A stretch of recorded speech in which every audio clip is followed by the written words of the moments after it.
Hello, and welcome to Cocktails with a Twist of History. We bring history to life through cocktails. Today, I'd like to talk about George Washington and his favorite cocktail. Now, George Washington may or may not have actually cut down a cherry tree and said his famous, "I cannot tell a lie," but we know that his famous cocktail was a cherry bounce. And we know this because at the time a bounce was a type of cocktail that was used to preserve fruit. There wasn't any refrigeration, they needed to preserve fruit, and cocktail is a great way to do it. George Washington was known for making a lot of parties, and at these parties he had a lot of alcohol. There's a really old tavern in Lower Manhattan called the Francis Tavern, and that was where he had his farewell address to his generals after the Revolutionary War. This was in 1783, and he had a big party, and you can see the drink menu. Mostly, he probably had at the time beer, cider, wine, whiskey. Those were the things that people were drinking at the time. There was another party where you can actually see the exact menu of what he had, and he had 54 bottles of Madeira, which is one type of wine, 60 bottles of claret, which is another kind of wine popular at the time, 8 bottles of whiskey, 8 bottles of cider, 12 bottles of beer, and the beer bottles in those days were probably the size of a whiskey bottle. And this was only for 55 people. That was a party in Philadelphia. So, in those days, they had made most of these with whiskey. There are those that say that the cherry bounce that George Washington liked to drink was made from brandy. I think it was made from whiskey, particularly rye. We're going to get to later why I think that. Now, there was a recipe for a cherry bounce that you can find that is basically cherries soaking in whiskey with sugar, and you stick it in a dark cabinet for a while. This was really what they just used to preserve the cherries themselves. I don't think that was the cherry bounce that we're talking about here. Okay, but I have been talking way too long without a drink in my hand, so let's make a cherry bounce. A cherry bounce is a shaken drink, so we are going to need our shaker. Now, we said that it was made from rye. This happens to be a really nice company, Sagamore. This is produced in the Baltimore area. It's actually in Baltimore itself. So this was probably the type of rye that they would have used, because that's all in that same area. Okay, we are going to put in 2 full ounces of our rye. This is a very alcohol-heavy drink, although it does have other stuff in it, so it's not, too harsh. There we go, our 2 full ounces of our rye. Now, we are going to have the syrup from our cherries. And we are going to need 3/4 of an ounce. And here we go. Hold on. Let's put in our 3/4 of an ounce of the cherry syrup. You could use something like cherry hearing. We've talked about that before. You could use something like the Luxardo. This would give it a very different kind of flavor, but interesting. I would try that. Always nice to experiment with these. Now we're going to need 3/4 of an ounce of lemon juice. Lemon juice was often put in, also helps with the preserving as well as the sugar. And we are going to use some simple syrup. And here we go.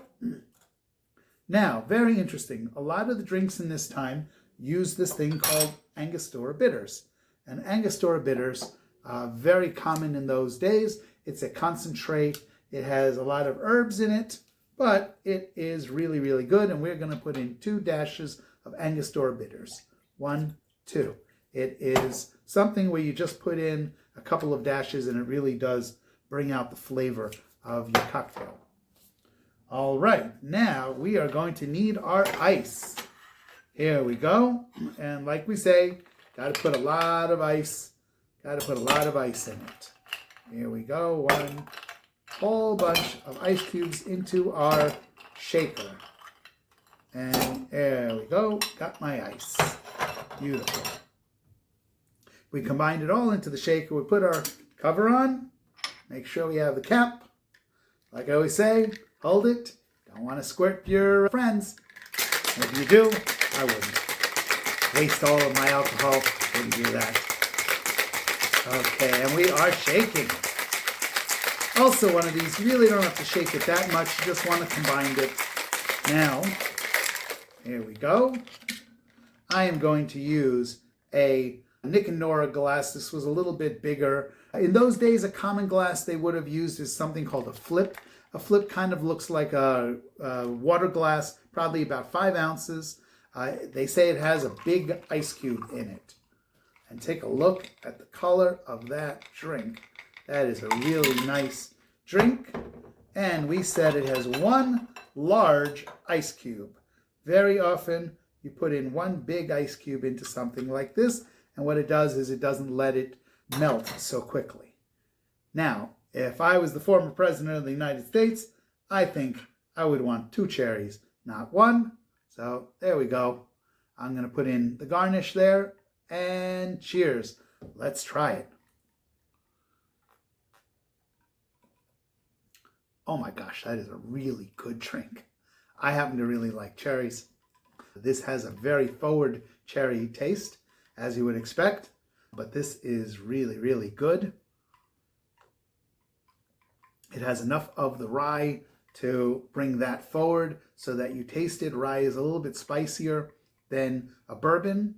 Rye, just so that you know, is made from more than 51% rye, as opposed to bourbon, which is made of more than 51% of corn. That is really, really good.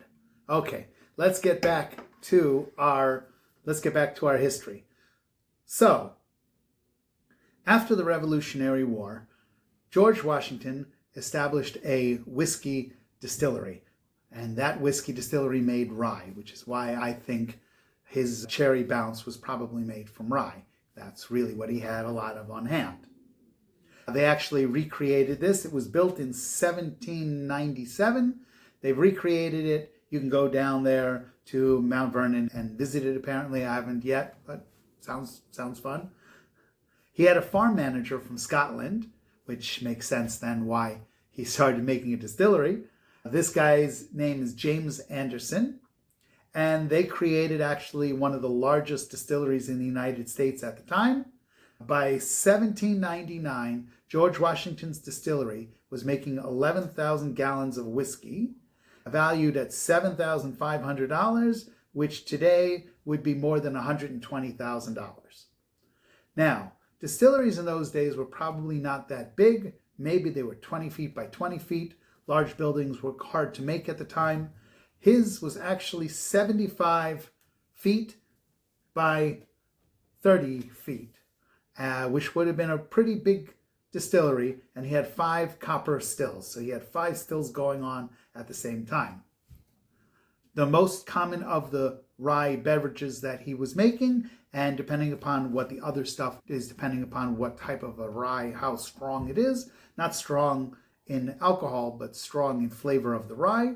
His had about 60% rye, 35 corn, and 5% malted barley. They said it was distilled twice, and it was marketed as common whiskey. I have said in the previous episodes that rum was very popular in the United States before the Revolution, and the British were stopping the supplies from coming in because they knew the people were trying to create trouble for them and create some, well, they didn't know they were going to create a country, but they knew something was going on, and those ships were going up and down the East Coast and stopping the rum from coming from the Caribbean. So that means that people in the United States were starting to make whiskey from things that they grew, like corn and rye. And then after the Revolution, that stuck. People wanted their own produce. George Washington paid tax on his distillery, and in 1798, he had a tax bill of $332. Now remember, the whiskey tax was enacted by Washington during his presidency, and there was strong opposition from the people in the West meaning in those days Pennsylvania, and they actually had an uprising, and it was called the Whiskey Rebellion, and they went after the tax collectors, and Washington actually sent in militia, 12,950 armed men into Pennsylvania, western Pennsylvania, to confront them. He squashed the revolution, and from then on, it was legal for the government to charge taxes to its citizens.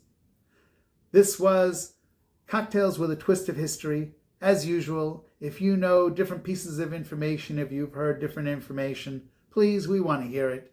Send it to us. You can email it to us. You can put it in the comments. You can tell it to the bottle. We want to hear it. Also, don't forget, subscribe. We want you to follow. We want you to put something in the comments so that we know that you're there.